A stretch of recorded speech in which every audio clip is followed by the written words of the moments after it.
When a university student disappeared following a night out with friends in Hull, Humberside Police undertook one of the largest missing person cases ever on record. They searched bins, drains, lakes, sheds, gardens, and rivers.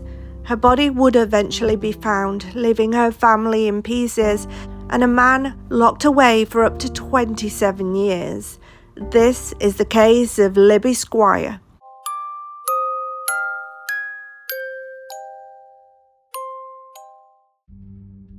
Libby Ann Squire was born on January the 1st, 1998. She had grown up with her family in Buckinghamshire. After leaving high school, Libby had been interested in studying physiology. The subject interested her so much, and she hoped that one day she could make a career out of it. Libby, all excited after getting her place at Hull University, was now studying her chosen subject. She had made loads of new friends and was enjoying life. Libby did occasionally have episodes of feeling low, like everybody I guess, but she was overcoming these and ploughing herself into her work and enjoying her friends. On the evening of the 31st of January 2019, Libby, who was now 21, was out with a group of her friends on a night out. So far the night had been going well. The girls were dressed up, looking good, chatting, laughing and drinking.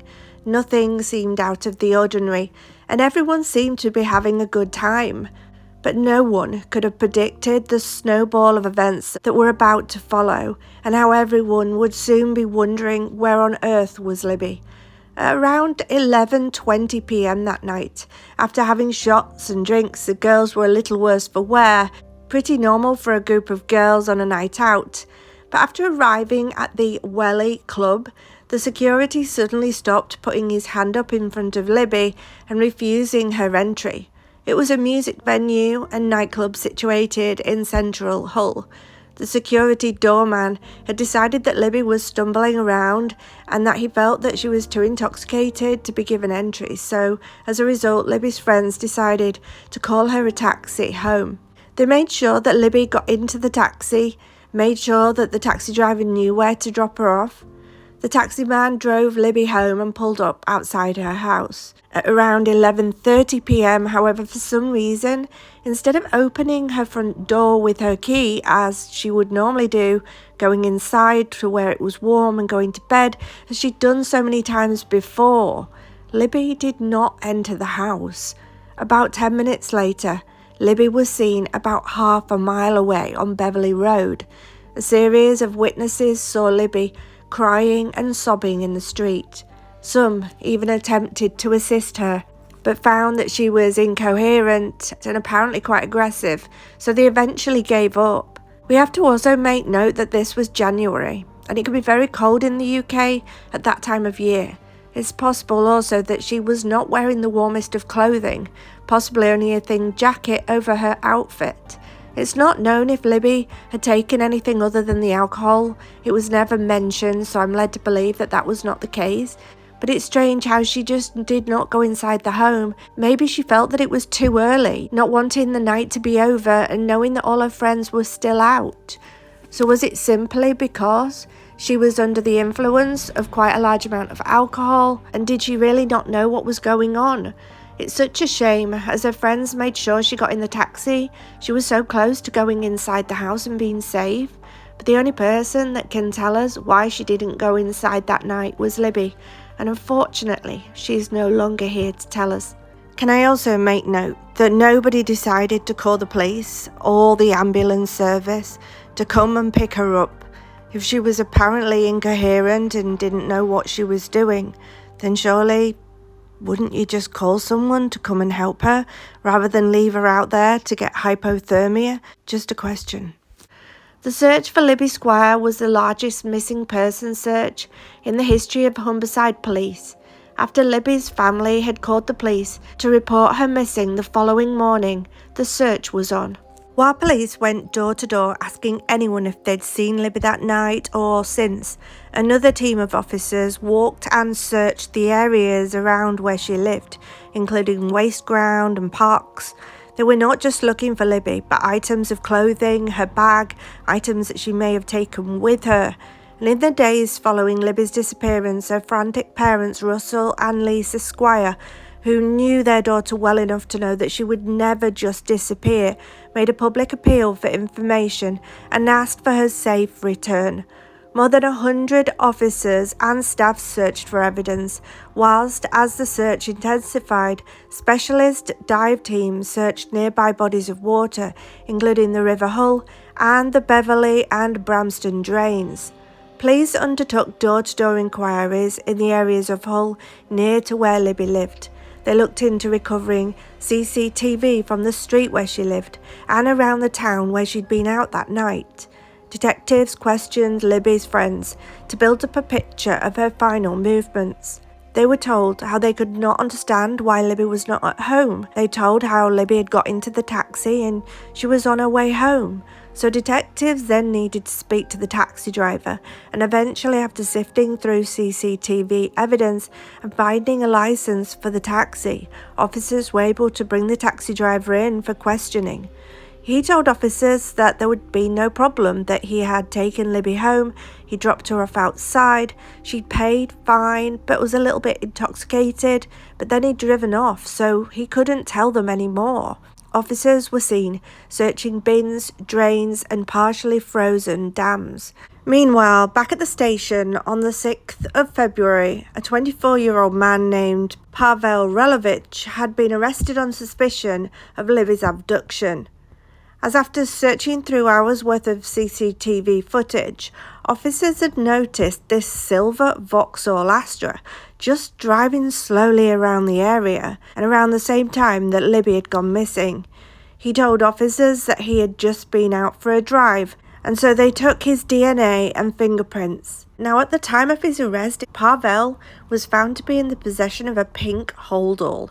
This contained sex toys, female underwear, photographs of women, all of which he had taken from people's houses. His man fluid and saliva was found on these items.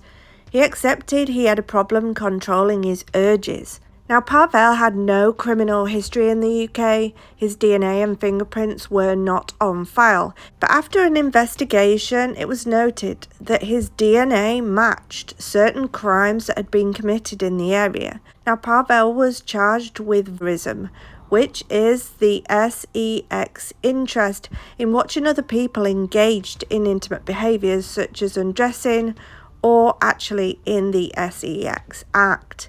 As in July 2017, a woman sharing an intimate moment with her boyfriend in her own home, she spotted a man staring through her ground floor bedroom window. Pavel was also charged with public indecency and burglary offences. These charges related to a string of sex-motivated offences committed between June 2017 and December 2018 and were unrelated to Libby's investigation. They included Pavel touching himself up in public. In January 2019, less than 3 weeks before Libby had disappeared, Pavel had been out in public. He had been touching himself up in front of groups of women on 2 separate occasions. In one of these incidents, he followed a woman home and even ejaculated at her front door to her house. Although he left substantial evidence at the scene of these offences, Pavel was not identified. Until now, his DNA had not been on file. But he had no criminal record, and so his DNA and fingerprints were not available to police. In December of that year, he broke into a house and stole 3 sex toys. He stole cash, toys, condoms, clothing, electronics in separate burglaries, spying on women in their own homes and entering to steal these items. On the 13th of August, Pavel stood in Sheffield Crown Court charged with these offences, where he pleaded guilty to all 9 offences, and on the 16th of August he was sentenced to 8.5 years behind bars. But who was he? Well, Pavel Relovich was born on the 25th of June 1994 in northern Poland. He'd come over to the UK in 2015 looking for work and was employed as a butcher, working for Caro Food Group, a large meat processing and packaging plant in Malton in North Yorkshire. Parvell was married. He had met his wife, Jagoda, on a dating site 1 year after he had arrived in the UK. They'd only met in person on a few occasions before she decided to move over from Poland to be with him in Hull. The couple had gone on to have 2 children together, but following these convictions and his imprisonment, his wife had said that she was not waiting for him. She could not believe that he could do these things. Returning back to Poland with the children, he was now locked away. On the 20th of March, Libby Squire's body was found by a fisherman in the Humber estuary almost 2 months after she had gone missing. Her body was so severely decomposed that it was not possible to fully determine her cause of death. On the 24th of October, while still imprisoned for his previous crimes, Parvell was charged with the rape and murder of Libby Squire. The trial eventually commenced on the 12th of January 2021 and lasted 4.5 weeks. The Crown prosecuting contended that Parvell had been in the centre of Hull that evening looking for an opportunity, looking for a young woman to have sex with. It was said that when he came across Libby Squire drunk and possibly suffering from hypothermia, he invited her, or should we say, maybe even forced her, into his car with the intention of committing an sex offence. The prosecution claimed that Parvell had then drove Libby to the Oak Road playing fields, a nearby open space, where he raped and subsequently murdered her. He then disposed of her body by throwing her in the River Hull. Scratches to his face were evidence that she had tried to defend herself. The prosecution also highlighted that he had a history of these types of crimes in the 18 months before the murder, claiming that he was a man with uncontrollable urges. In his defence, Parvell claimed to be a good Samaritan and that he'd only stopped to help the visibly intoxicated Libby get home. He said that he drove her to Oak playing fields where he hugged, kissed and had consensual sex with her. When she tried to kiss him again, he turned away, and as a result of this, she scratched his face. He claimed that he left her at the playing fields and drove off in search of other attractive women. He admitted committing one further public act that night. During the trial, extracts from Libby's medical records were read to the jury, showing that she had previously experienced thoughts of ending her own life, in which she thought about drowning herself in the river. On the 11th of February, after 6 days of deliberation, the jury found Parvell guilty of both the rape and murder of Libby Squire. The following day, on the 12th of February, Parvell was sentenced at the same court to life imprisonment with the possibility of parole after 27 years. He was charged to a concurrent term of 18 years for the rape. In her sentencing remarks, Mrs. Justice Lambert agreed with the description of Parvell and his previous crimes, saying that he was a very dangerous individual.